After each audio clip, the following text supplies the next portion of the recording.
Sistem dispersi. Sistem dispersi merupakan campuran antara zat lautan dan pelaut. Dalam sistem dispersi, jumlah zat lautan lebih sedikit dibandingkan zat pelautnya.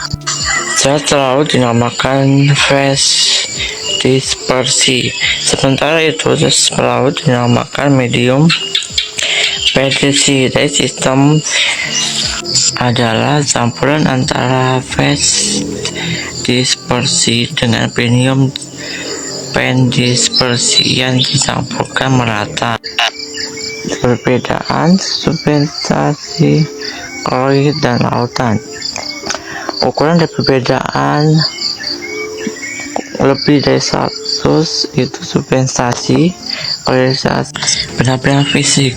Substansi keruh partikel dispersi diamati langsung di mata telanjang.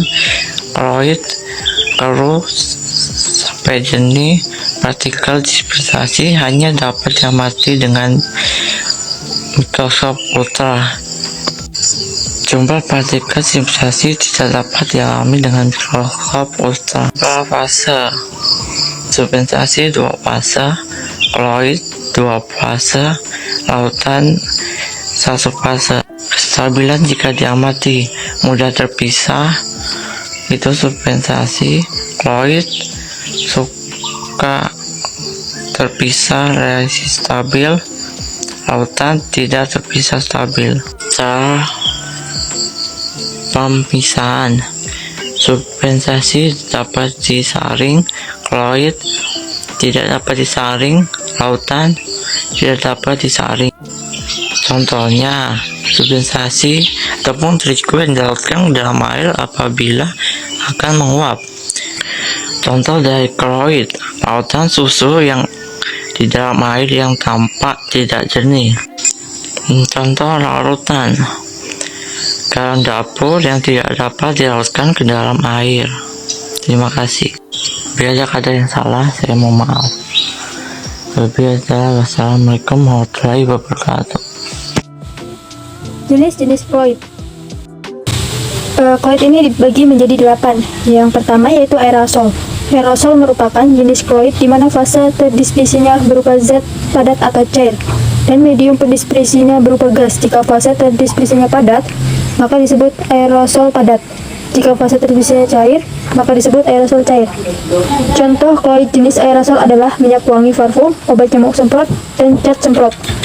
Yang kedua yaitu sol. Sol merupakan jenis koloid di mana fase terdispersinya berupa zat padat, sedangkan medium pendispersinya berupa zat cair atau zat padat. Jika medium pendispersinya zat padat disebut sol padat. Contoh koloid jenis sol cair adalah tinta, sol berang, dan sol emas. Contoh sol padat adalah kaca hitam, intan hitam, dan paduan logam. Yang ketiga yaitu emulsi. Emulsi merupakan jenis koloid di mana fase terdispersinya zat cair dan medium pendispersiannya juga zat cair. Lalu apa bedanya dengan larutan? Pada emulsi, kedua zat cair tidak saling melarutkan. Hal ini karena adanya peran zat pengemulsi. Contoh emulsi adalah kesan di dalam susu, kuning telur, santan, dan mayones. Yang keempat yaitu buih. Buih merupakan jenis koloid di mana fase terdispersinya berupa gas, sementara medium pendispersiannya berupa zat cair. Jika medium pendispersiannya berupa zat padat, maka disebut buih padat. Contoh koloid jenis buih ini adalah sabun, deterjen, karet busa, dan batu apung. Yang kelima yaitu gel. Gel merupakan jenis koloid yang terbentuk dari campuran zat padat dan cair. Gel terbentuk karena fase terdispersi mampu mengadsorpsi medium pendispersiannya. Contoh gel adalah agar-agar, lem kanji, selai, gelatin, gel sabun, dan gel silik. Agar lebih paham tentang jenis-jenis koloid, perhatikan tabel berikut. Sifat-sifat koloid. Sifat-sifat koloid ini ada 5. Yang pertama, efek tidal. Efek tidal ditemukan oleh seorang ilmuwan asal Inggris yaitu John Tidal. Efek tidal merupakan gejala terhamburnya berkas sinar atau cahaya oleh partikel koloid. Oleh karena itu, efek ini bisa digunakan untuk membedakan antara koloid dan larutan. Yang kedua adalah gerak Brown. Pada tahun 1827, seorang brownies asal Skotlandia, Robert Brown, berhasil mengamati gerakan partikel koloid. Pengamatan itu membuktikan bahwa partikel kloid tidak pernah berada pada kondisi stasioner, diam, melainkan akan bergerak dengan lintasan lurus dan arahnya tak menentu. Jika diamati melalui mikroskop ultra, gerakan partikel kloid berbentuk zigzag.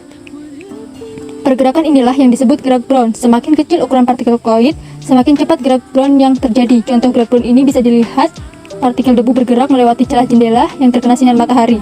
Jika diperhatikan, partikel debu tersebut akan senantiasa bergerak tanpa henti dan lintasannya berbentuk lurus. Yang ketiga yaitu adsorpsi, adalah peristiwa terserapnya ion atau senyawa lain atau permukaan kloid. Contohnya saat menjernihkan air menggunakan tawas. Tawas digunakan sebagai penjernih air karena memiliki kemampuan untuk menyerap polutan di dalam air.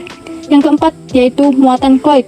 Kloid dibedakan menjadi dua berdasarkan muatannya, yaitu kloid bermuatan positif dan kloid bermuatan negatif. Nah, yang terakhir yaitu koagulasi kloid. Koagulasi kloid merupakan peristiwa pengumpulannya kloid berbentuk endapan. Terjadinya koagulasi dipengaruhi oleh pemanasan, pendinginan, pengadukan, atau penambahan asam. Contoh koagulasi adalah saat menambahkan sedikit senyawa asam ke dalam susu. Akibat penambahan asam tersebut, susu akan mengalami penggumpalan, membentuk suatu endapan. Yang keenam yaitu kloid pelindung. Kloid pelindung adalah kloid yang mampu melindungi kloid lain agar tidak mengalami koagulasi. Yang ketujuh yaitu dialisis. Dialisis merupakan proses pemisahan kloid dari ion-ion pengotorannya. Dialisis ini dilakukan dengan cara mengalirkan cairan melalui membran permeable yang berfungsi sebagai penyaring. Yang kedelapan yaitu elektroforesis. Elektroforesis yaitu metode yang memisahkan partikel kloid bermuatan menggunakan arus listrik. Hasil elektroforesis ini bisa digunakan untuk mengetahui Pembuatan kloid.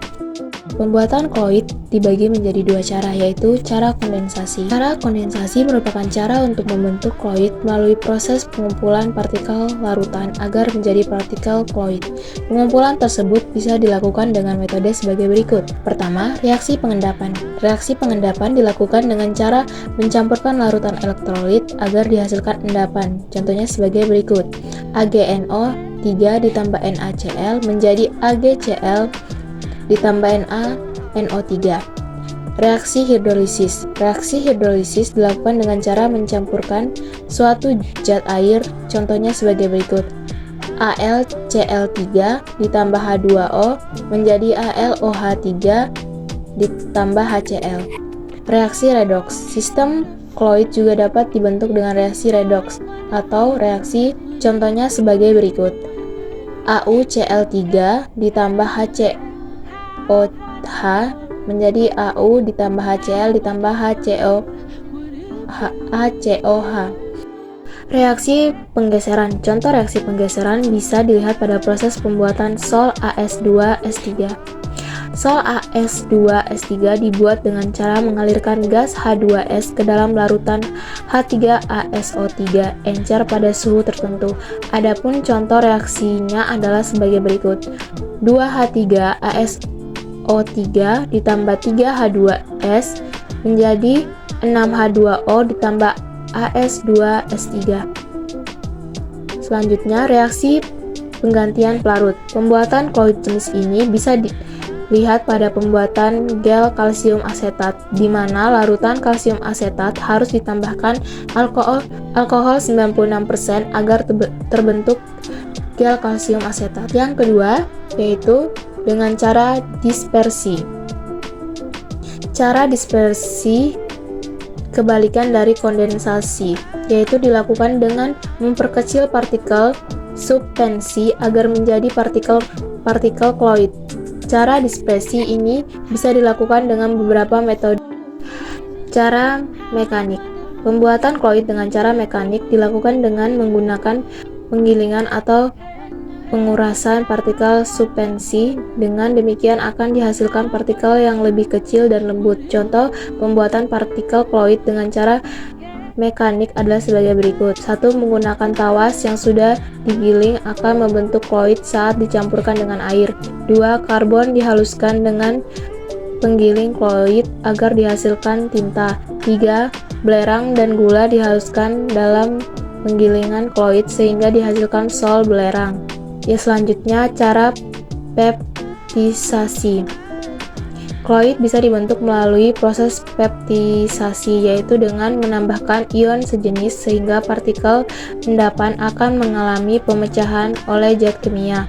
Adapun contoh peptisasi adalah sebagai berikut. 1.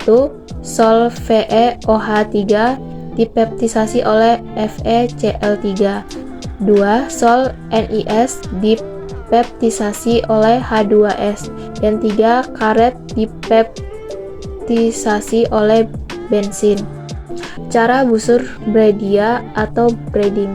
Cara busur Braidia dilakukan dengan mencelupkan kedua kawat logam yang dialiri arus listrik ke dalam air. Dengan demikian, kawat tersebut akan membentuk partikel kloid berupa debu di dalam air.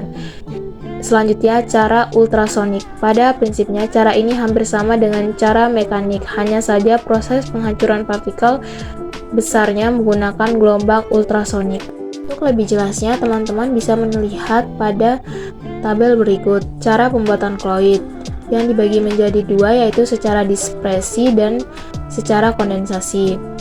Dispresi dibagi menjadi beberapa, yaitu dispresi langsung, mekanik, homogenesis, peptisasi, dan busur braiding. Secara kondensasi dibagi menjadi tiga, yaitu reaksi hidrolisis, reaksi redoks, dan pertukaran ion. Manfaat kloid dalam kehidupan.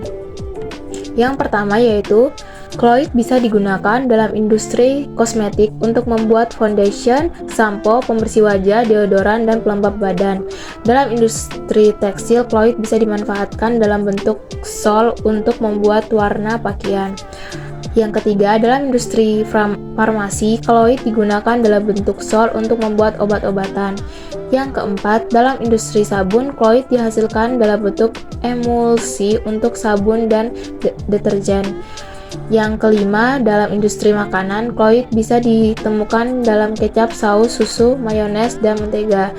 Yang terakhir, elektroforesis bisa digunakan untuk mengidentifikasi DNA.